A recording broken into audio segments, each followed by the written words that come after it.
கர்த்தருடைய பரிசுத்த நாமம் மகிமைப்படுவதாக. இன்னைக்கு நம்ம சங்கீதம் 23 வசனங்களை தியானித்து ஜெபிக்க போகிறோம். அதை நம்ம இருதயத்திற்கு கொண்டு போக போகிறோம்.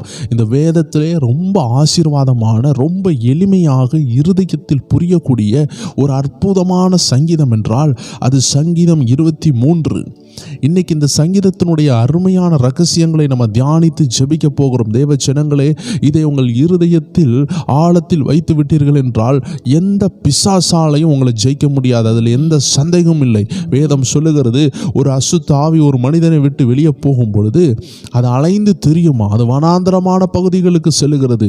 இளைப்பாறுதல் இல்லாமல் தான் விட்டு வந்த வீட்டுக்கு வரணும் சொல்லும் பொழுது அந்த வீடு வெறுமையாக இருந்தால் அப்படின்னு வேதம் சொல்லுகிறது. வெறுமை என்றால் என்ன, அந்த வீடு என்றால் என்ன? ஒரு மனுஷனுடைய சரீரத்துக்குள்ளாடி உள்ளான அந்த சரீரத்துக்குள்ள ஒரு பிசாசு குடி இருக்குதுன்னா, அந்த பிசாசு இயேசு ஏற்றுக்கொள்ளும் பொழுது வெளியே போகுதுன்னா, அந்த போன பிசாசு திரும்பி வரும்.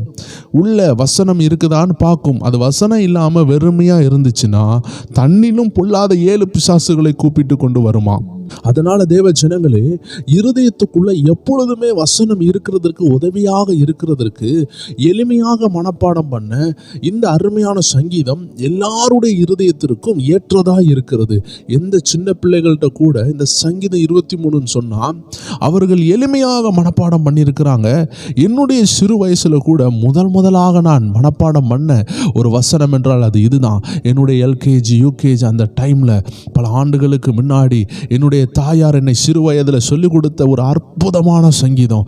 வேத வசனத்தில் முதலாக என் இருதயத்துக்குள்ள பதிந்த சங்கீதம் என்றால் இந்த அற்புதமான சங்கீதம். தேவ ஜனங்களை, இதில் அவ்வளோ ரகசியம் இருக்கிறது, அவ்வளோ வல்லமை இருக்கிறது. யோசிக்கலாம், 6 வசனங்களை கொண்ட இந்த சங்கீதத்தில் என்ன இருக்குதுன்னு நல்லா யோசித்து பாருங்க. 5 கூழாங்களை வச்சு அந்த தாவீது கோலியாத்தை வீழ்த்தினாரே, அந்த தாவீதுக்கு தெரியும் 5 கல்லுல ஒரு கல்லு கோலியாத்தை வீழ்த்த முடியும் என்றால் என் தேவனை உயர்த்துகிறதுனால இதில் உள்ள ஒரு வசனம் என்ன உயர்த்த வல்லமை உள்ளது, என் வாழ்க்கையை மாற்ற வல்லமை உள்ளது என்று தாவீது ராஜாக்கு தெரிந்ததுனால தான் அவர் 6 வசனத்துக்குள்ள கர்த்தர் யார் என்பதை உள்ளடக்குகிறார். என் தேவன் நல்ல மேய்ப்பரா இருக்கிறார், அவர் என் ஆத்மாவை தேற்றுகிறவரா இருக்கிறார், என்ன மரண இருள பள்ளத்தாக்குல பாதுகாக்கிறவரா இருக்கிறாரு, என் சத்துருக்களுக்கு முன்னாடி பந்தியை தருகிறாரு, என் ஜீவனுள்ள நாளெல்லாம் என்ன நன்மையும் கிருபையும் அவர் எனக்கு உண்டாக்குகிறார், என் தலையை அபிஷேகம் பண்ணுகிறார்னு அழகாக வர்ணிக்கிறார். தேவன் நான் யாரு, அந்த தேவன் என்னை எப்படி பாதுகாக்கிறாரு, ஒரு ஆடை பாதுகாக்கிறது போல ஒரு மேய்ப்பன் பாதுகாக்கிறார் என்று அருமையாக வர்ணித்து வாழ்க்கையில் பிறந்ததில் இருந்து மரண தருவாய் வரைக்கும் என்ன நடக்குது என்பதை ஒரு சரித்திரத்தையே 6 வசனத்தில் எழுதக்கூடிய ஞானத்தை பரிசுத்த ஆவியான ஒரு தாவீது ராஜாவுக்கு கொடுத்தாரு. சங்கீதக்காரனாகிய தாவீது ஆவியில் நிரம்பி வானத்திற்கும் பூமிக்கும் இடையில் உள்ள ஒரு ரகசியத்தை தீர்க்க தரிசனமாக உரைத்ததுதான் சங்கீதம் 23. ஆம் தேவ ஜனங்களே, இது சாதாரண வரிகள் அல்ல, இது சாதாரண வார்த்தைகள் அல்ல, இது ஆவிக்குரிய மண்டலத்தை திறக்கும், இது தேவ பிள்ளைகளை உயர்த்தும், இது தேவனை மேய்ப்பனாக ஏற்றுக்கொண்டவர்களை தலை சிறந்தவர்களாய் மாற்றும், அபிஷேகம் நிறைந்தவர்களாய் மாற்றும். தேவனால் வல்லமையா பயன்படுத்தப்பட்ட தேவ மனிதர் TB ஜோஷுவா அடிக்கடி இந்த இருதயத்துக்குள்ளாடி வசனமாகிய இந்த சங்கீதம் 23 சொல்லிக்கொண்டே இருப்பாராம். உபத்திரம் வரும்பொழுதெல்லாம் சொல்வாராம், எனக்கு ஒரு பந்தி உண்டு, எனக்கு ஒரு பந்தி உண்டு. சத்துருக்கள் பெருகும் பொழுது சொல்வாராம், என் தலையை என் தேவன் அபிஷேகம் பண்ணுவாரு, என் சத்துருக்களுக்கு முன்னாடி அபிஷேகம் பண்ணுவாருன்னு சொல்லுவாராம். இன்னைக்கு நமக்கு உபத்திரம் கூடும் பொழுது, எதிரிகள் பெருகும் பொழுது நம்ம என்ன சொல்லுகிறோம்? கண்ணீரோடு புலம்புகிறோம், ஐயோ எனக்கு எதிரிகள் பெருகிவிட்டதே. ஆனால் சங்கீதம் 23 இருதயத்தில் வைத்து பாருங்கள், ஒரு பொழுது நீங்க புலம்ப மாட்டீங்க. தேவ ஜனங்களே, ஒருவேளை யோசிக்கலாம், இது ரொம்ப சின்ன சங்கீதமாகிவிட்டதே. உங்களுக்கு ஒரு சாட்சியோடு அந்த சாட்சியை பகிர்ந்து நம்ம ஜெபத்திற்குள்ளாக கடந்து போகிறோம். விசேஷமாக இது வசனத்தை இருதயத்திற்குள் கொண்டு போகிற நிகழ்ச்சி. நம்முடைய ப்ரேயர் டைம் சேனலில் வசனங்களை இருதயத்துக்கு கொண்டு போகிற ஒரு சிறப்பான நிகழ்ச்சியை நம்ம ஒவ்வொரு வெள்ளிக்கிழமை இரவு நடத்தி கொண்டு இருக்கிறோம். தேவ ஜனங்கள் அநேகர் அதில் ஆசீர்வாதங்களை பெற்றுக்கொண்டு இருக்கிறாங்க. பிசாசுகள் ஓடுகிறது, அற்புதங்கள் நடக்கிறது, ஜனங்கள் ஹீல் ஆகிறாங்க, வசனம் இருதயத்துக்குள் போகிறது. உங்களுக்கு இந்த வசனத்தை இருதயத்துக்கு கொண்டு போக தெரியலனா, இன்னைக்கு இதை கலந்து கொண்டு இருக்கும் பொழுதே சிந்தனைக்கு கொண்டு போன நீங்கள், மனப்பாடம் பண்ண தெரிந்த நீங்கள் இருதயத்துக்கு கொண்டு போக பரிசுத்த ஆவியானவர் உதவி செய்வாராக. எந்த வசனமெல்லாம் எதெல்லாம் இருதயத்துக்குள்ள இல்லையோ அதை பிசாசை எதிர்க்கவோ, அந்தகார ஆவிகளை எதிர்க்கவோ, பாவ சோதனைகளை ஜெயிக்கவோ அது உதவி செய்யாது. ஏனென்றால் மனப்பாட வசனத்தால ஒன்றும் செய்ய முடியாது. ஆனா இருதயத்துக்குள்ள போன வார்த்தை மட்டும் அது ஆவியாகவும் ஜீவனாகவும் மாறுகிறது. அதனால தான் பிசாசு ஜெயிக்க முடிகிறது. அதான் சங்கீதக்காரன் சொல்லுகிறார், நான் உமக்கு விரோதமாக பாவம் செய்யாதபடிக்கு உம்முடைய வார்த்தையை என் இருதயத்தில் வைத்தேன். Because the stable place, the exact place the word of God should want to enter is the definite place is called the heart.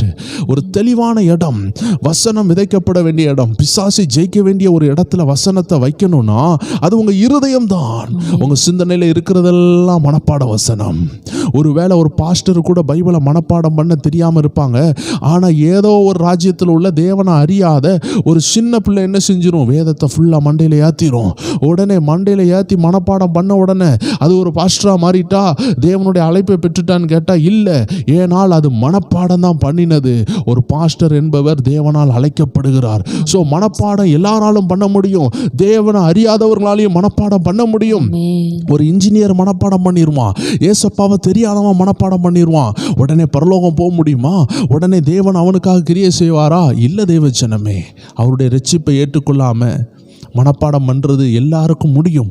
ஆனால் ஒரு ஊழியம் சொல்லுகிறது அது மனப்பாடத்தினால் ஓடுகிறது அல்ல. தேவனுடைய வார்த்தைன்னு சொல்லுகிறது மனப்பாடம் பண்ணக்கூடிய ஒரு விஷயமாக இருந்தாலும் அதை கடந்து அது இருதயத்தின் ஆழத்துக்கு செல்ல வேண்டிய விஷயம். அதை தான் இன்னைக்கு நம்ம செய்ய போகிறோம். அநேகர் கேட்பாங்க, என் வசனத்துக்குள்ள இந்த இருதயத்துக்குள்ள வசனத்தை கொண்டு போகணும் நிறைய பேர் கேட்பாங்க. ஆனால் அவர்களுக்கு அது செய்ய முடியல. அதற்கு உதவியாக தான் ஆவியானவர் இந்த அருமையான பதிவை நமக்கு தந்திருக்கிறார். பிரயர் டைம் குடும்பத்தில் இணையாதவங்க இணைஞ்சு கொள்ளுங்க. ஒவ்வொரு நாளும் அதிகாலை ஜெபமும், ஒவ்வொரு நாளும் ஆமீன் உங்களுக்கு ஏற்ற ஆவிக்குரிய சத்தியங்களும் உங்களுக்கு கிடைத்து கொண்டே இருக்கும். நம்ம வாட்ஸ்அப் சேனலில் இணைந்து கொள்ளுங்க. தொடர்ந்து ஆண்டவர் கொடுத்த இந்த அருமையான சாட்சியை கேளுங்க. டெமிட்ரின்னு சொல்லக்கூடிய ஒரு தேவ மனிதர் ரொமானியா தேசத்தில் சிறையில் அடைக்கப்படுகிறார். இயேசுவை விசுவாசத்தினாலேயே அந்த சிறையில் அடைக்கப்படுகிறார். அந்த சிறைச்சாலை கொஞ்ச நாள் அல்ல, கொஞ்சம் 1-2 வருஷங்கள்லாம் அல்ல, 17 ஆண்டுகள். அங்கே வேதாகமம் கிடையாது. அங்கே வேதாகமம் இருந்தால் எரித்து சாம்பலாக்கி விடுவார்கள். தற்கொலை பண்ணி கூட சூழ்நிலை உண்டு.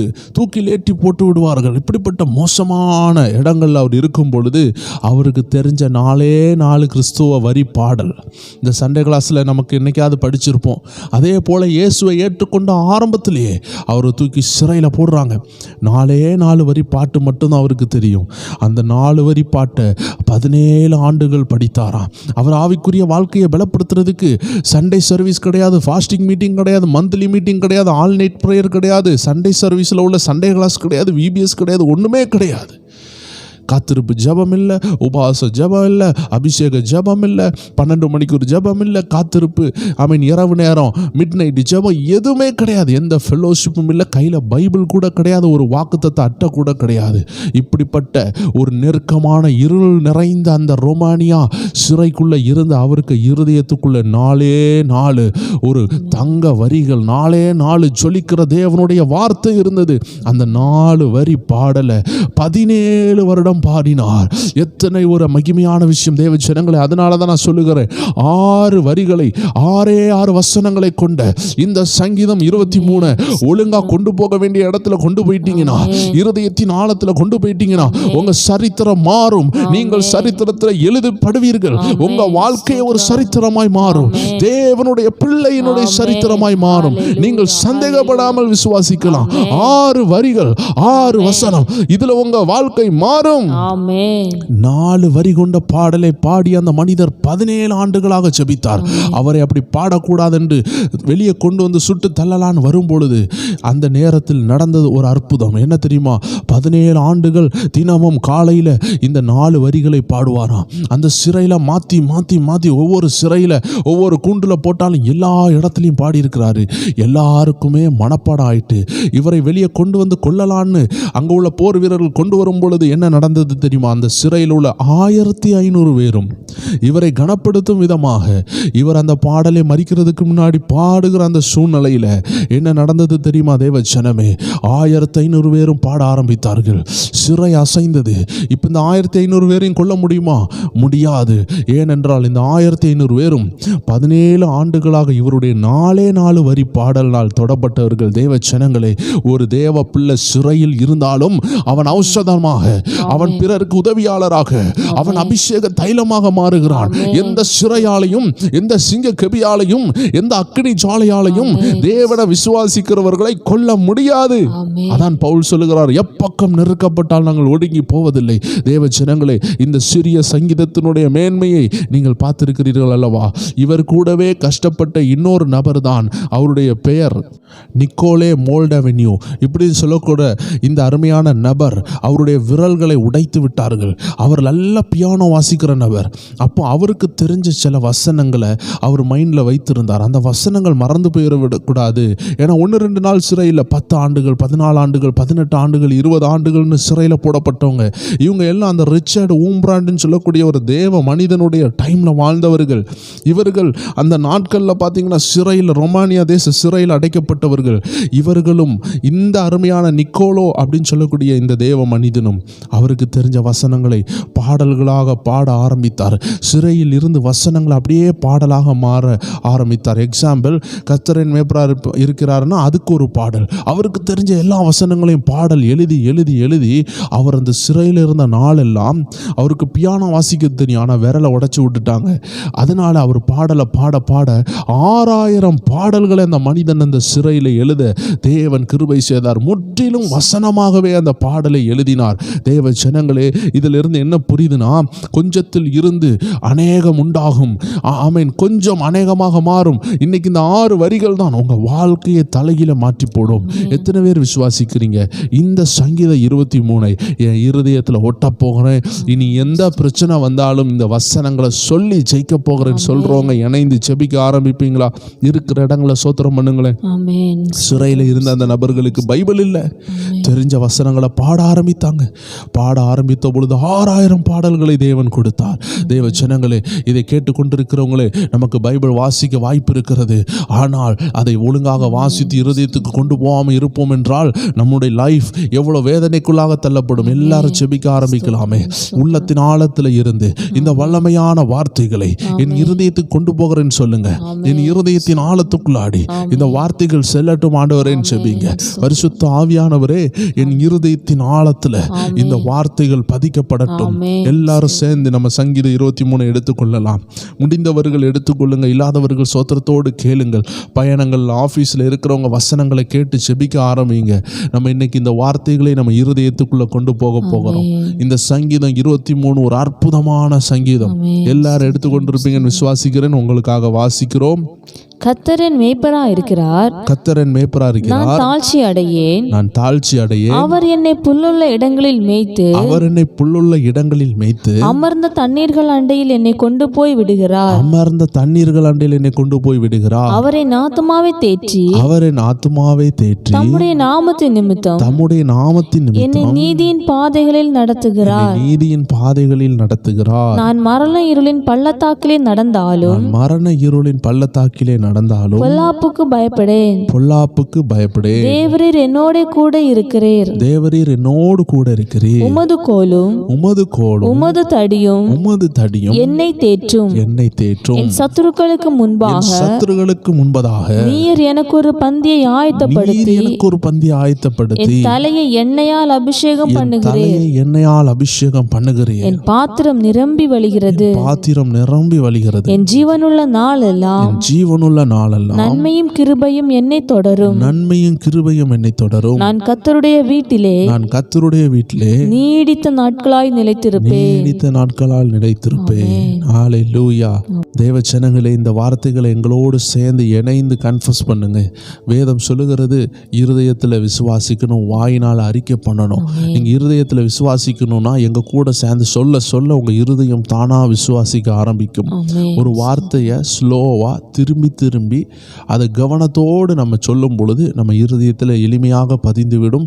எங்கள் கூட சேர்ந்து ஜெபிக்க ஆரம்பிங்க. எங்கள் கூட சேர்ந்து சொல்லுங்க, கர்த்தர் என் மேய்ப்பராய் இருக்கிறார், கர்த்தர் என் மேய்ப்பராய் இருக்கிறார், நான் தாழ்ச்சி அடைவதில்லை, நான் தாழ்ச்சி அடைவதில்லை, என் தேவன் என்னுடைய மேய்ப்பரா இருக்கிறார், என் தேவன் என்னுடைய மேய்ப்பராய் இருக்கிறார், அதனால நான் தாழ்ச்சி அடைவதில்லை. அதனால் நான் தாழ்ச்சி அடைவதில்லை. ஒருவேளை யோசிக்கலாம், என் சூழ்நிலை தாழ்ந்த நிலைமையில இருக்கு, வேதனையில இருக்க, ஒடுக்கப்பட்டு இருக்கிற. வேதத்துல ஒடுக்கப்பட்ட குடும்பத்தில் உள்ள நபர் தான் சவுல். பென்யமீன் என்ற சின்ன கோத்திரத்தில் சின்ன நபராக இருந்த நபர் தான் சவுல். இப்போ சவுல் சொல்றாரு, என் கோத்திரம் சின்ன கோத்திரம்னு சொல்றாரு. ஆனால் தேவன் அவரை ராஜாவாக அபிஷேகம் பண்ணார். தேவ ஜனங்களை, வேதத்தில் கிதியோனை பாருங்க, அவனும் சின்னவன் தான், ஆனால் ஆண்டவர் அவனை தான் தேர்ந்தெடுத்தார். அதனால் வேதம் சொல்லுகிறது தாழ்ச்சி அடைவதில்லை. நீங்கள் தோற்று போய் உட்காந்துருக்கலாம், கடனில் உட்காந்துருக்கலாம், ஃபெயிலியரில் உட்காந்துருக்கலாம், ஆனால் வசனம் சொல்லுகிறது நிதர்சனமான உண்மை. இன்றைய தோல்வி நாளைய வெற்றியை நிர்ணயிக்காது. அதனால் இன்னைக்கு தோத்துட்டே நான் நாளைக்கும் தோப்பேன்னு சொல்லாதீங்க. நாளைக்கு ஜெயிக்கிறதற்காக தான் கர்த்தர் உயிரோடு இருக்கிறார். கர்த்தர் உயிரோடு இருக்கிறார். Because he lives, I can face the tomorrow. அவர் உயிரோடு இருக்கிறதுனால நாளைய தினத்தை நான் சந்திப்பேன் என்று அருமையான பாடல்கள் இருக்கிறது. இன்னைக்கு எத்தனை பேர் விசுவாசிக்கிறீங்க? நீங்க தாழ்ச்சி அடைவதில்லை, உங்க குடும்பம் தாழ்ச்சி அடைவதில்லை. சூழ்நிலையை பார்க்காதீங்க. சூழ்நிலை உங்களுக்கு பயத்தை உருவாக்கலாம், சூழ்நிலை வேதனைகளை உருவாக்கலாம். சூழ்நிலைகளை பார்க்கிறவர்கள் தேவனுடைய நாமத்தை மகிமைப்படுத்த முடியாது. காற்றை பார்க்கிறவன் விதைக்க மாட்டான் வேதம் சொல்லுகிறது. மழை வருதுன்னு பார்த்தா நம்ம வெளியே நடந்து போக முடியாது. மேகம் கருக்குதுன்னு சொல்லிட்டு சோம்பேறி வீட்டில இருந்து சொல்லுவான், மேகம் கருக்குது, வெளியே போனா மழை பெஞ்சிரும் சொல்லுவான். தேவ ஜனங்களை, சுறுசுறுப்பு உள்ளவன் மழை பெஞ்சா கூட வெளியே போயிட்டு வந்துருவான். நீங்க ஆண்டவர் இந்த அருமையான வார்த்தைகள் மூலமாக சொல்லுகிறாரு, நீங்க தாழ்ச்சி அடைவதில்லைன்னு வேதம் சொல்லுதுன்னா கண்ணை மூடிட்டு நம்புங்க. கடன்ல இருக்கலாம், உபத்திரம் இருக்கலாம், மந்த்லி பணம் கட்ட முடியாம இருக்கலாம், வீட்டு வாடகை கட்ட முடியாம இருக்கலாம், ஆனா வசனம் சொல்லுகிறது உங்க நிலைமை மாறும். நீங்கள் தாழ்ச்சி அடைவதில்லை. விசுவாசத்தோடு இன்னையில இருந்து ஒரு 6 மாசம் தொடர்ந்து சொல்லி பாருங்க. வாழ்க்கை மாறுதா இல்லைன்னு டெஸ்ட் பண்ணி பாருங்க. வசனத்தின் வல்லமை இறங்கும். இதை கேட்டுக்கொண்டிருக்கிற ஒவ்வொருவர் மேலையும் கர்த்தருடைய பரிசுத்த ஆவியானவர் வசனத்தின் வல்லமையை ஊற்றுகிறார். வசனத்தின் வல்லமையை ஊற்றுகிறார். சேர்ந்து சொல்லுவோமா, கர்த்தர் என் மேய்ப்பரா இருக்கிறார், கர்த்தர் என் மேய்ப்பராய் இருக்கிறார், நான் தாழ்ச்சி அடைவதில்லை, தாழ்ச்சி அடைவதில்லை, நான் வெட்கப்பட்டு போவதில்லை, வெட்கப்பட்டு போவதில்லை, நான் தலை குனிந்து போவதில்லை, நான் தலை குனிந்து போவதில்லை, தலை நிமிரும், என் தலை நிமிரும், எனக்கு ஒரு மேய்ப்பர் இருக்கிறார், எனக்கு ஒரு மேய்ப்பர் இருக்கிறார், என்னை நடத்த ஒருவர் இருக்கிறார், என்னை நடத்த ஒருவர் இருக்கிறார், எனக்கு நல்ல மேய்ச்சலை தர ஒருவர் இருக்கிறார், எனக்கு நல்ல மேய்ச்சலை தர நல்ல பசுமையான இடத்தை காட்ட ஒருவர் இருக்கிறார், நல்ல பசுமையான இடத்தை காட்ட ஒருவர் இருக்கிறார், என்னை போஷிக்க ஒருவர் இருக்கிறார், என்னை போஷிக்க ஒருவர் இருக்கிறார், என்னை அன்பாய் வழி நடத்த ஒருவர் இருக்கிறார், என்னை அன்பாய் வழி நடத்த ஒருவர் இருக்கிறார். நான் ஏன் கவலைப்பட வேண்டும்? நான் ஏன் கவலைப்பட வேண்டும்? என் சூழ்நிலைகள் சொல்லுகிறதெல்லாம் உண்மை அல்ல, என் சூழ்நிலைகள் சொல்லுகிறதெல்லாம் உண்மை அல்ல. நான் ஒருவேளை சோர்ந்து போயிருக்கலாம், நான் ஒருவேளை சோர்ந்து போயிருக்கலாம், தளர்ந்து போயிருக்கலாம், தளர்ந்து போயிருக்கலாம், இருண்ட அனுபவத்தில் இருக்கலாம், இருண்ட அனுபவத்துல இருக்கலாம், இந்த போராட்டத்திலிருந்து விடுதலையே வராதுன்னு ஒரு அனுபவத்தில் இருக்கலாம், இந்த போராட்டத்திலிருந்து விடுதலையே வராதுங்கிற அனுபவத்துல இருக்கலாம். ஆவியானவர் உங்களோடு பேசுகிறார். ஆமென். ஆவியானவர் உங்களோடு பேசுகிறார். நீங்க தாழ்ச்சி அடைவதில்லை, நீங்க தாழ்ச்சி அடைவதில்லை, நீங்க வெளியே வருவீங்க, நீங்க வெளியே வருவீங்க. கர்த்தர் உங்களை போராட்டத்திலிருந்து வெளியே கொண்டு வருகிறார். கர்த்தர் உங்களை போராட்டத்திலிருந்து வெளியே கொண்டு வருகிறார். கர்த்தர் என் மேய்ப்பர், நான் தாழ்ச்சி அடைவதில்லை, கர்த்தர் என் மேய்ப்பர், நான் தாழ்ச்சி அடைவதில்லை. எத்தனை பேர் விசுவாசிக்கிறீங்க தேவ ஜனமே? சூழ்நிலைகளை பார்க்காதீங்க, கர்த்தர் விசுவாசிக்க சொல்றார். இதை கன்ஃபஸ் பண்ணுங்க. ஹாஸ்பிட்டல்ல இருந்து இதை கேட்டுக்கொண்டிருக்கலாம், சிறையில இருந்து இதை கேட்கலாம், தற்கொலை பண்ணணும்னு எண்ணத்தோடு கேட்டுக்கொண்டிருக்கலாம், பாவம் செய்துட்டு ஐயோ என்ன ஆண்டவர் மன்னிப்பாரான்னு வேதனையோடு கேட்டுக்கொண்டிருக்கலாம். ஆண்டவர் சொல்லுகிறார், உங்க சூழ்நிலையை பார்க்காதீங்க, இப்ப இருக்கிற நிலைமையை பார்க்காதீங்க, கர்த்தரை பாருங்கள், கர்த்தருடைய வார்த்தையை பாருங்கள். தாவீது சொல்ல ஆரம்பித்தார், ஆண்டவரே எனக்கு யாரும் இல்லப்பா, நீங்க என் மேய்ப்பர், நான் இந்த ஆட்டுக்குட்டிகளை எல்லாம் அழகா மேய்க்கிறேன், சிங்கங்கள் கடிக்க வரும் பொழுதும் இல்லை கரடி கடிக்க வரும் பொழுதெல்லாம் இந்த ஆடை காப்பாற்றுறேன், ஒரு மனுஷனாகிய நானே ஆடை காப்பாற்றுறேனா, உங்கள் மந்தையில் இருக்கிற ஆட்டுக்குட்டியாகிய என்ன நீர் காப்பாற்ற மாட்டீரா என்று சொல்லி ஒரு கவிதையாக ஆவியில் நிறைந்து ஒரு தீர்க்க தரிசன வரிகளாக உன்னதமான தேவனை, அடோனாய் தேவனை, ஏலோஹிம்னு தேவனை, இவரை உயர்த்தி பாடினதுதான் சங்கீதம் 23. கர்த்தரின் மேய்ப்பர். எல்லாரும் சொல்லுங்க, கர்த்தரின் மேய்ப்பர், கர்த்தரின் மேய்ப்பர், மேய்ப்பர், கர்த்தரின் மேய்ப்பர், கர்த்தரின் மேய்ப்பர், கர்த்தரின் என் மேய்ப்பர், வீட்டிற்கு அவர் மேய்ப்பர், என் வீட்டிற்கு என் அவர் குடும்பத்திற்கு அவர் மேய்ப்பர், என் குடும்பத்திற்கு அவர் என் தொழிலுக்கு அவர் மேய்ப்பர். என் தொழிலுக்கு அவர் நீங்க சொல்ல சொல்ல அற்புதம் நடக்குது. ஆமென். என் பிள்ளைகளுக்கு அவர் மேய்ப்பர், பிள்ளைகளுக்கு அவர் மேய்ப்பர், என் ஊழியத்திற்கு அவர் என் மேய்ப்பர். ஊழியத்திற்கு அவர் மேய்ப்பர். இத சொல்ல சொல்ல மந்திரவாதிகள் தோப்பாங்க. ஏன்னா நீங்க என்ன சொல்றீங்க? What you confuse you are, ஆமென். What you confuse, what you speak is you are. ஆமென். நீங்க என்ன சொல்றீங்களோ அதுதான் நீங்க. நீங்க எதை விசுவாசிக்கிறீங்களோ அதுதான் நீங்க. ஆமென். ஸ்தோத்திரம். அவன் நினைவு எப்படி இருக்குதோ அவன் அப்படியே இருக்கிறான்னு சொல்லப்படுகிறது வேதம். நீங்க வசனத்தினால் உங்க நினைவை ஆட்கொள்ளப்பட்டீங்கன்னா, விட்டு கொடுத்தீங்கன்னா, ஆமென். உங்க வீட்டுக்கு அவர் மேய்ப்பனா இருப்பாரு. ஆமென். கிட்டத்தட்ட ஒரு 15 ஆண்டுகளுக்கு முன்னாடி தேவச்சனங்களே, எங்க சபையில ஒரு சகோதரி வந்தாங்க. பிசாசு அவர்களை கொல்லலாம் என்று நினைத்தான். ஏராளமான தடவை அவர்களை பிசாசு கொல்லணும்னு நினைத்தான். காரணம், அவங்க குடும்பத்தில் ஒரே மரணம் மரணம், பிசாசு பிடி, தற்கொலைகள், தம்பியை இழக்கிறது, அக்காவை இழக்கிறது, இப்படி தீ கொளித்தும் இப்படி பல விதத்தில் மருந்தடித்தும் இந்த போல விஷயங்கள் நடந்து கொண்டே இருந்தது. அவங்க குடும்பத்தில் ஒரே மரண போராட்டம். அப்போ இந்த சகோதரி ஆண்டவரை தேடி வரும்பொழுது உள்ள பிசாசு ஆட தொடங்கினது. எங்கள் கிராம சபையில் எங்கள் தாயும் தகப்பனும் நடத்தி கொண்டிருந்த சபையில் பிசாசுகள் ஓடும். நான் சிறு வயசுலேருந்தே பார்ப்பேன். அப்பா இப்படி ஓடுதேன்னு பார்த்தா ஒரு குறிப்பிட்ட சகோதரிக்கு மட்டும் இந்த சங்கீதம் 23 வாசித்த அந்த பிசாசு அலற தொடங்குச்சு. நான் இயேசுவின் நாமத்தை வைத்து சொல்லும் பொழுது பிசாசு ஓடுறத பார்த்துருக்கிறேன். அடுத்தது சங்கீதம் 91 சொன்னா பிசாசு ஓடுகிறத பார்த்துருக்கிறேன். இயேசுவின் நாமத்துக்கு ஓடுது, சங்கீதம் 91 ஓடுது. பிறகு வல்லமையான பாடல்கள், சில பாடல்கள்லாம் இருக்குது. நம்ம தமிழ்நாட்டில் அற்புதமான பாடல்கள் உண்டு. இயேசுவின் நாமம், இப்படிப்பட்ட பல பாடல்கள், வல்லமை உண்டு என்று சொல்லப்பட்ட பாடல்கள், இப்படி உன்னதமானவரின் மடவில் என்ற பாடல்கள், இப்படி சில பொழிந்திடும் வல்லமை, அசைவாடும் ஆவியை, இந்த மாதிரி பாடல்கள்லாம் பயங்கரமான அபிஷேகத்தை கொண்டு வந்து பிசாசுகள் ஓடுகிறத நான் பார்த்துருக்கிறேன். ஆனால் சங்கீதம் 23 சொன்ன பிசாசு ஓடு நான் பார்த்ததே கிடையாது. ஆனால் முதலாக 15-17 வருடங்களுக்கு முன்பதாக அந்த ஊழியத்தில் ஒரு சகோதரியை கொண்டு வராங்க. அந்த சகோதரியை பற்றி அந்த கேள்விப்படும் பொழுது அவங்க சுடுகாட்டில் நடந்து போயிடுவாங்க. பிள்ளையை எடுத்துக்கொண்டு அந்த காடுகள் வழியாக நைட்டு வெளியே போயிடுவாங்க. அரளிக்காவுடைய பூவை சாப்பிட்ருப்பாங்க. கிணத்துல குதிச்சிருக்காங்க, சேரி கட்டி எழுப்பி வெளியே எடுத்திருக்காங்க. மணனையை ஊற்றி தற்கொலை முயற்சி பண்ணியிருக்காங்க. பல தடவை குடும்பத்தில் சண்டைகள். இப்படி அந்த ஆவி அவர்களை கொல்றதுக்கு முயற்சி பண்ணினது. என்னுடைய தாயார்கிட்ட அவர்களை கொண்டு வந்து ஜெபிக்க வரும்பொழுது அந்த பிசாசு சொல்லுச்சு, ஐயோ இவளை இங்கே கொண்டு வந்துட்டீங்களே, இவளை ரயில்வே ஸ்டேஷனில் கொண்டு போய் தலையை கீழே வைத்து தலையில் ட்ரெயினை ஓட விட்டு இவ தலையை துண்டாக்கணும்னு நினச்சேனே, இந்த தலையில் அபிஷேகத்தை வர வைக்க போறீங்களா? கர்த்தரின் மேய்ப்பர்னு எங்கள் அம்மா சொன்னா அது சொல்லாது. ஏன்னா ரகசியம் என்ன தெரியுமா? பிசாசு உள்ள இருந்தால் கர்த்தரின் மேய்ப்பர்னு சொல்ல முடியாது. ஏன்னா நீங்க கர்த்தரின் மேய்ப்பர்னு சொல்லும் பொழுது பிசாசு உங்களை விட்டு, உங்க சரீரத்தை விட்டு, உங்க குடும்பத்தை விட்டு அது வெளியேற வேண்டும். அதனால இந்த வார்த்தைகள் எங்க அம்மா கர்த்தரின் மேய்ப்பரா இருக்கிறான்னு சொன்னா அது ஆடத் தொடங்கும், பல்ல இறுக்கி கடிக்கும். ஏன்னா அது சொல்ல விடாது. ஏன்னா சொல்லிட்டா அது வெளியே போய் ஆகணும். ஏன்னா இப்போ அது மேய்ப்பரா இருக்குது. பொல்லாத மேய்ப்பனாகிய பிசாசு அந்த சரீரத்தை கடிவாளம் போட்டு வைக்கும் பொழுது நல்ல மேய்ப்பனாகிய இயேசுவின் வல்லமை அந்த சகோதரின் மேல் இறங்க ஆரம்பித்தது.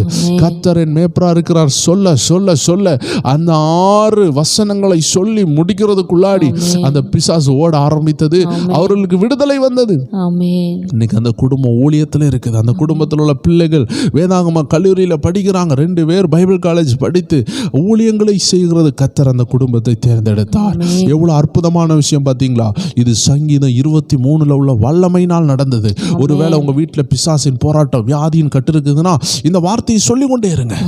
சந்தேகப்படாம விசுவாசத்தோடு ஆவியில நிரம்பி சொல்லுங்க, கர்த்தரின் மேய்ப்பர்னு சொல்லுங்க. பிசாசுகள் ஓடும். 2வது வசனத்தை வாசிக்கலாம். அவர் என்னை புல்லுள்ள இடங்களில் மேய்த்து, அவர் என்னை புல்லுள்ள இடங்களில் மேய்த்து, அமர்ந்த தண்ணீர் அண்டையில் என்னை கொண்டு போய் விடுகிறார். அமர்ந்த தண்ணீர்கள் அண்டையில் என்னை கொண்டு போய் விடுகிறார். தேவ ஜனங்களை திரும்பி சொல்லுவோம். அவர் என்னை புல்லுள்ள இடங்களில் மேய்த்து, அவர் என்னை புல்லுள்ள இடங்களில் மேய்த்து, அமர்ந்த தண்ணீர் அண்டையில் என்னை கொண்டு போய் விடுகிறார். அமர்ந்த தண்ணீர்கள் அண்டையில் என்னை கொண்டு போய் விடுகிறார். புல்லுள்ள இடம்னா பசுமையான வாழ்க்கை. தேவ ஜனமே, ஆண்டவர் உங்களை சொல்லுகிறார் உங்களை பார்த்து, புல்லுள்ள இடம் உண்டு, ஆமென். நல்ல வருமானத்தை அவர் தருவாரு. ஆமென். நீங்க நெருக்கப்பட்டிருக்கிறீங்க, நீங்க உடைக்கப்பட்டிருக்கிறீங்க, வேதனைப்பட்டிருக்கிறீங்க, ஆண்டவர் உங்களை பார்த்து தான் பேசுகிறாரு. புல்லுள்ள இடம் உண்டு. எத்தனை பேர் விசுவாசத்துல கன்ஃபஸ் பண்றீங்க, விசுவாசத்துல அறிக்கை பண்ற இருக்கிறீங்கன்னா என் கூட சேர்ந்து சொல்லுங்க, புல்லுள்ள இடம் எனக்கு உண்டு. புல்லுள்ள இடம் எனக்கு உண்டு.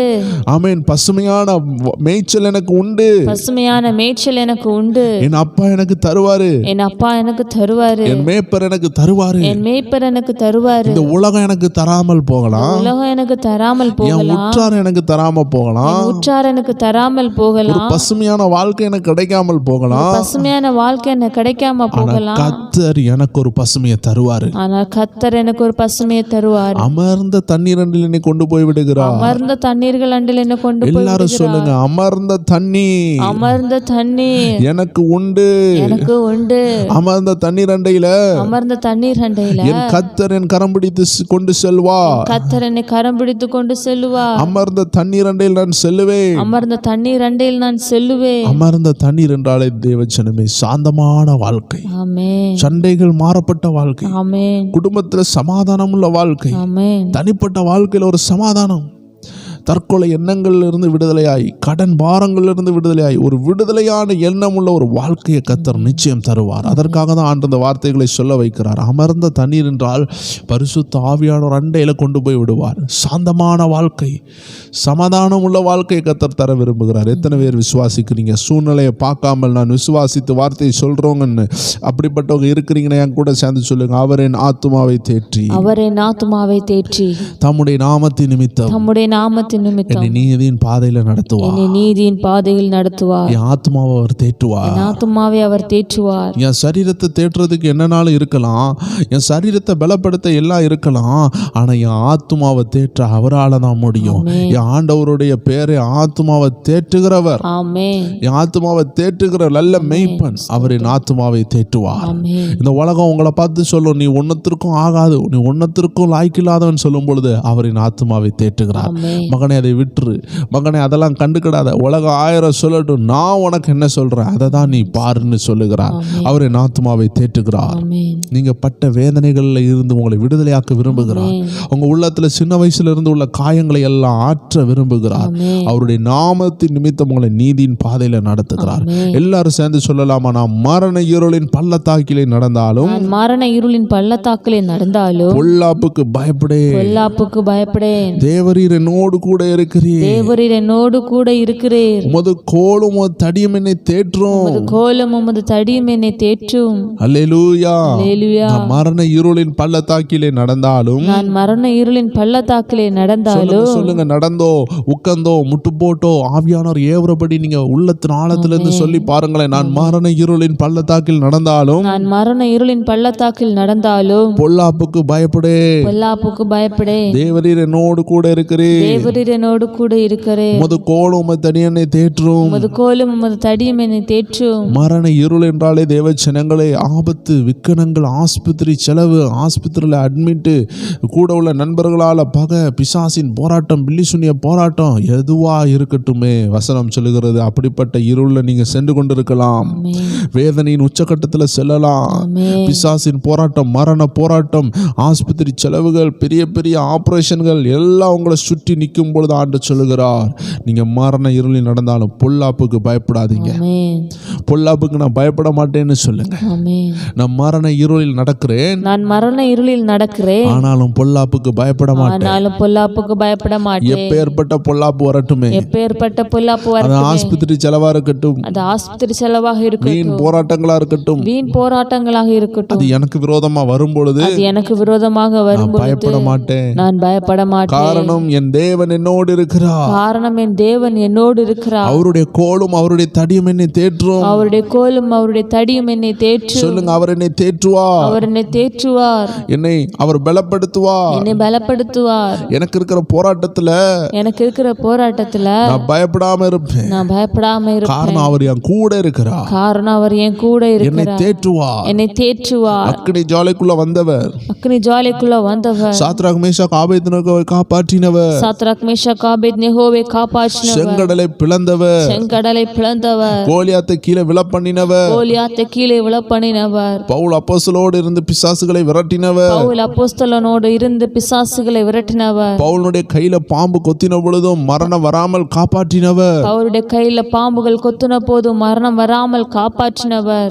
என்னையும் காப்பாற்றுவா, என்னையும் அவர் காப்பாற்றுவார், என் கூட இருக்கிறார். அவர் என் கூட இருக்கிறார். அதனால என் சத்துருக்களுக்கு முன்பதாக என் சத்துருக்களுக்கு முன்பதாக எனக்கு ஒரு பந்தி உண்டு, எனக்கு ஒரு பந்தி உண்டு, எனக்கு ஒரு பந்தியை ஆயத்தப்படுத்தி எனக்கு ஒரு பந்தியை ஆயத்தப்படுத்தி என் தலையை என் தலையை எண்ணெயினால் அபிஷேகம் பண்ணுகிறார். எண்ணெயினால் அபிஷேகம் பண்ணுகிறார். தேவ ஜனங்களை எங்க கூட இணைந்து சொல்லுங்க, எங்கள் பாத்திரம் நிரம்பி வழியும், எங்கள் பாத்திரம் நிரம்பி வழியும், என் சத்துருக்களுக்கு முன்பதாக என் சத்துருக்களுக்கு முன்பதாக எனக்கு ஒரு பந்தியை ஆயத்தப்படுத்தி எனக்கு ஒரு பந்தியை என் ஆயத்தப்படுத்தி தலையை எண்ணெயினால் அபிஷேகம் பண்ணுகிறீர். என் தலையை எண்ணெயினால் அபிஷேகம் என் பண்ணுகிறேன். பாத்திரம் நிரம்பி வழிகிறது. என் பாத்திரம் நிரம்பி வழிகிறது.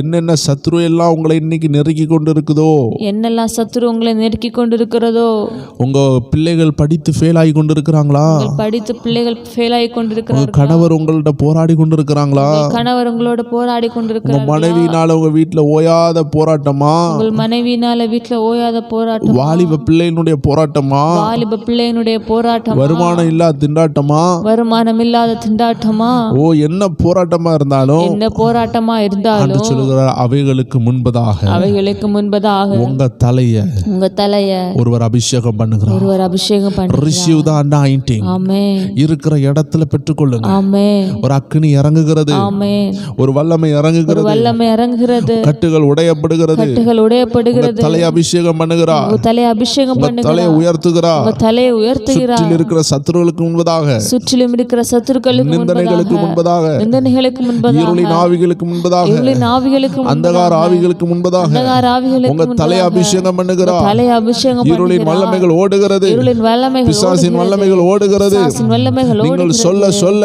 நீங்க சொல்ல வாயை சொல்ல திறக்க திறக்க வாயை திறக்க திறக்க விசுவாசத்தோடு அறிக்கை பண்ண பண்ண விசுவாசத்தோடு அறிக்கை பண்ண பிசாசின் பண்ண வல்லமைகள் ஓடுகிறது, பிசாசின் வல்லமைகள் இருளின் வல்லமைகள் ஓடுகிறது, இருளின் வல்லமைகள் சாப வல்லமைகள் ஓடுகிறது, சாப வல்லமைகள் இப்பொழுது ஓடுகிறது.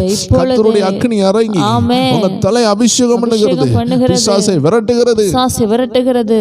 கர்த்தர் உங்களை அபிஷேகம் பண்ணுகிறார். ஆமென், ஒரு நல்ல பந்தி உண்டாகிறது. ஆமென், யாரெல்லாம் உங்களை நிந்திச்சாங்களோ அவங்க முன்னாடி ஒரு பந்தி. ஆமென், எந்த தற்கொலை ஆவி உங்களை கொல்லணும்னு நினைச்சிச்சோ, ஊரை விட்டு ஓடணும்னு நினைச்சிச்சோ, இந்த வேலையை விட்டுட்டு ஓடணும்னு நினைச்சிச்சோ, இந்த திருமண வாழ்க்கையை உடைக்கணும்னு நினைச்சிச்சோ, அந்த பிசாசுகளுக்கு முன்னாடி கர்த்தர் ஒரு பந்தி ஏற்படுத்துகிறார். ஆமென், எந்த பிசாசு உங்களை அழிக்கணும்னு நினைச்சிச்சோ அதுக்கு முன்னாடி நீங்க வாழ்ந்து காட்ட போறீங்க. ஆமென், நீங்க வாழ்ந்து காட்டுவீர்கள். ஆமென். உங்க குடும்பம் வாழும், குடும்பம் வாழும், உங்க வாழ்க்கையில சிறப்பு உண்டாகும், உங்க வாழ்க்கையில சிறப்பு உங்க உண்டாகும், குடும்பம் வாழும், உங்க குடும்பம் வாழும். கர்த்தர் உங்க கூட இருக்கிறார். கர்த்தர் உங்க கூட என் இருக்கிறார். ஜீவனுள்ள நாளெல்லாம் ஜீவனுள்ள நாளெல்லாம் நன்மையும் கிருபையும் நன்மையும் கிருபையும் என்னை தொடரும். என்னை தொடரும். என் ஜீவனுள்ள நாளெல்லாம் ஜீவனுள்ள நாளெல்லாம் நன்மையும் கிருபையும் நன்மையும் கிருபையும் என்னை தொடரும். என்னை தொடரும். நான் கர்த்தருடைய வீட்டிலே நான் கர்த்தருடைய வீட்டிலே நீடித்த நாட்களாய் நீடித்த நாட்களாய் நிலைத்திருப்பேன். நிலைத்திருப்பேன். நான் கர்த்தருடைய வீட்டிலே நான் கர்த்தருடைய வீட்டிலே நீடித்த நாட்களாய் நீடித்த நாட்களாய் நிலைத்திருப்பேன். நிலைத்திருப்பேன். ஹalleluya. எல்லார் கண்களை மூடி அப்படி செபிங்க.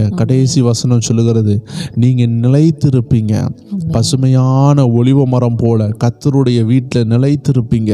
ஜீவனுள்ள நாளெல்லாம் நன்மையும் கிருபையும் உங்களை தொடரும். ஹalleluya, ஹalleluya. எல்லாரும் அப்படி கண்களை மூடி இந்த வார்த்தையை அப்படியே விசுவாசித்து செபிங்க. ஆண்டவரே, நான் ஜீவனுள்ள நாளெல்லாம் ஆமென், உங்க நன்மையை பார்க்கணும், ஆமென். உங்க கிருபையை பார்க்கணும், ஆமென். உங்க வீட்டில் நிலைத்து இருக்கணும். இந்த உலகத்திலே பெரிய ஆசீர்வாதம் அவருடைய வீட்டில் நிலைத்து இருக்கிறது, ஆமென், அவருடைய வசனத்துல நிலைத்து இருக்கிறது, ஆமென். கிறிஸ்துவின் சரீரத்துல இணைந்து இருக்கிறது. அதுதாங்க உலகத்துல பெரிய ஆசீர்வாதம். கர்த்தருடைய சித்தத்தை செய்கிறவங்க தான் பரலோக ராஜ்யத்துல ஆண்டுடைய சன்னிதானம் முன்னாடி நிற்பாங்க. எல்லாரும் கண்களை மூடி செபிப்போமா. சங்கீதம் 23 ஆசீர்வாதம் உங்க மேல இறங்கி இருக்கு. ஆமென், உங்க உள்ளத்துக்குள்ள அவருடைய வார்த்தை வந்திருக்கு. ஆமென், அவருடைய கட்டளைகளை உங்க இருதயத்துக்குள்ள பதிச்சு வச்சிருக்கிறீங்க. ஆமென், எந்த உபத்திரம் வந்தாலும் இந்த வார்த்தைகளை சொல்லுங்க. ஆமென், தலை குனிவான இடம் வந்தா சொல்லுங்க, என் தலையை அபிஷேகம் பண்ணுவார்னு சொல்லுங்க. 4 பேருக்கு முன்னாடி அவமானப்பட்டீங்கன்னா சொல்லுங்க, கர்த்தர் என் தலையை அபிஷேகம் பண்ணி எனக்கு ஒரு நல்ல பந்தி ஏற்படுத்துவார்னு சொல்லுங்க. ஆமென். சோர்ந்து போறீங்களா, என் ஆத்மாவை தேற்றுவார்னு விசுவாச அறிக்கை எடுங்க. தாழ்வான போராட்டங்கள், வருமானத்தில் தாழ்வு, குறைவுகள், இழப்புகள் வரும்பொழுது நான் தாழ்ச்சி அடைவதில்லைன்னு என்று கன்ஃபஸ் பண்ணி ஜெபிங்க, அறிக்கை பண்ணி ஜெபிங்க. ஜெபத்தின் வல்லமை உங்கள் வாழ்க்கையை திரும்பி கட்டும். ஹல்லேலூயா. எல்லாரும் அப்படி கண்களை மூடி ஜெபிப்போமா? ஆண்டவர் உங்களுக்கு ஒரு நல்ல பந்தியை ஆயத்தப்படுத்துகிறார், நல்ல தலையை அபிஷேகம் பண்ணுகிறார். மரண இருளில் போராட்டத்தில் நீங்கள் சொல்லுங்க, நான் மரண இருளின் பள்ளத்தாக்கில் நடந்தாலும் பொல்லாப்புக்கு பயப்படேன்னு சொல்லுங்க. இந்த வார்த்தைகள் இருக்கிற வரைக்கும் நம்ம தனிமையே கிடையாது. வார்த்தைகள் தான் நம்ம தேட்டுகிறது, வார்த்தைகள் தான் நமக்கு வாழ்வளிக்கிறது. எஸ்தர் அந்த ராஜாவுடைய அறைக்கு செல்லும் பொழுது ராஜா மட்டும் கோபம் கொண்டு சினம் கொண்டு செங்கோலை நீட்டாமல் அவளை உள்ள வான விசாரிக்காமல் அவருடைய வார்த்தையை அவங்களுக்கு பட்சமாக செலுத்தாமல் இருந்திருந்தால் எஸ்தரை கொன்றிருப்பாங்க. ஆனால் அங்கே செயல்பட்டது தேவனுடைய கிருபை. அங்கே வார்த்தைகள் அவளுக்கு சாதகமாக வந்தது, ஆனால் ஆமானுக்கு பாதகமாக வந்தது. தேவ ஜனங்களே, எத்தனை பேர் விசுவாசிக்கிறீங்க? இந்த வார்த்தைகள் நம்மளுக்கு சாதகமான வார்த்தைகள். நம்ம இதை எடுத்து ஜெபிக்கும் பொழுது பிசாசானவன் ஓடுவான். எல்லாரும் கண்களை மூடுவோமா, ஜெபிப்போமா? அன்பான ஆண்டவரே, இந்த சங்கீதம் 23 ஆசீர்வாதத்தை எங்களுக்கு தந்ததுக்காக நன்றி. அதை எங்கள் இருதயத்துக்கு கொண்டு போனதுக்காக நன்றி. இதை நாங்கள் சோர்ந்து போகும் பொழுதெல்லாம் வாயை திறந்து இந்த வார்த்தைகளை அறிக்கை பண்ண, சாதகமான இந்த வார்த்தைகளை அறிக்கை பண்ண, கர்த்தருடைய வார்த்தையை அறிக்கை பண்ண எங்கள் ஒவ்வொரு பேருக்கும் கிருபை கொடுத்ததுக்காக நன்றி செலுத்துகிறோம். இந்த வார்த்தையின்படியே உங்கள் ஜனங்கள் ஒவ்வொரு பேரும் ஆசீர்வாதமாக இருக்கட்டும், பலப்படட்டும். இயேசு கிறிஸ்துவின் நாமத்தில் ஜெபிக்கிறோம் எங்கள் ஜீவனுள்ள நல்ல பிதாவே. ஆமேன், ஆமேன், ஆமேன். God bless you. இது ஒரு அற்புதமான சங்கீதம். இதை தியானிக்க கிருபை கொடுத்த ஆண்டவருக்கு நான் நன்றி செலுத்துகிறேன். தொடர்ந்து இருதயத்துக்குள்ள வார்த்தைகளை கொண்டு போங்க. கர்த்தர் உங்களை ஆசீர்வதிப்பார். பிரேயர் டைம் குடும்பத்தார் ஒவ்வொரு பேரும் இயேசு கிறிஸ்துவின் நாமத்தினால வாழ்த்துகிறோம். ஜெப நேரம் குடும்பத்தார், நீங்கள் எங்கே இருந்தாலும் கர்த்தருடைய ஆவியானவர் உங்களை பாதுகாப்பார், நடத்துவார். ஒருவேளை இதுதான் முதல் முறையாக நீங்கள் பார்க்குறீங்கன்னா இந்த சேனலோடு இணைந்து கொள்ளுங்க. ஒவ்வொரு நாளும் கர்த்தருடைய ஆவியானவர் பேசி கொண்டு இருக்கிறார். அதிகாலை ஜெபம் உண்டு. திங்கள் முதல் வெள்ளிக்கிழமை வரைக்கும் நடக்கிற எல்லா நிகழ்ச்சியிலையும் பங்கு பெற்றுக் கொள்ளுங்க. கீழே இருக்கிற பிரேயர் டைம் வாட்ஸ்அப் சேனலில் இணைஞ்சு கொள்ளுங்க. அப்போ உங்களுக்கு எல்லா லிங்க்ஸும் உங்களுக்கு கொடுக்கப்படும். கர்த்தர் உங்களை ஆசீர்வதிப்பாராக. மீண்டும் திங்கக்கிழமையிலிருந்து வெள்ளிக்கிழமை உங்களை சந்திக்கலாம். திங்கக்கிழமை இருக்கிற விடுதலை ஜெபத்தில் கலந்து கொள்ளுங்க. 9 மணி அளவு இரவு நேரம் நடக்கிறது. பிரேயர் டைம் வாட்ஸ்அப் சேனலில் இணைந்து கொண்டீங்கன்னா எல்லா லிங்க் உங்களுக்கு கொடுக்கப்படும். கர்த்தர் உங்களை ஆசீர்வதிப்பாராக. God bless you. ஆமென்.